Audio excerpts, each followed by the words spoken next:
বন্ধুরা, আজ ছিল আমার একটি কালী পুজোর বাড়ির নিমন্ত্রণ। সেখানে গিয়ে দেখতে পেলাম সব ছোট ছোট বাচ্চারা বক্সে গানে নাচ করছে, আর সেখানটায় দেখতে পেলাম আমাদের বাবান সোনাকে। মানে এটা আমার দিদির ছেলে। তারপরে আমি আর বাবান সোনা, আমার বদ্দি এবং ছদ্দি মিলে চলে গেলাম খাবারের জায়গায়, খাবার খাওয়ার জন্য। রাত তো অনেক হয়েছে, খাবার তো খেতে হবে। তো গিয়ে আমরা দেখতেই পেলাম কতগুলো টেবিল ফাঁকা। তারপরে আমি আর আমার ছদ্দি একটু পোজ দিয়ে নিলাম।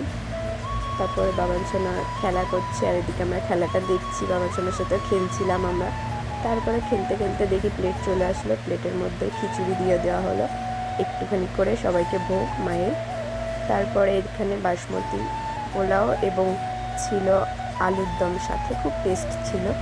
তারপরে এখানটা আমরা পায়েস খেয়ে বাবান সোনার জন্য অপেক্ষা করছিলাম। করতে করতে আবার চলে গেলাম আমরা নাচ করার উদ্দেশ্যে। তো এখন আমরা নাচ করব, আমার বাবান সোনাও নাচ করবে। তো তোমরা আমার ভিডিওটা ভালো লাগলে একটু লাইক কমেন্ট শেয়ার করে দাও। টাটা।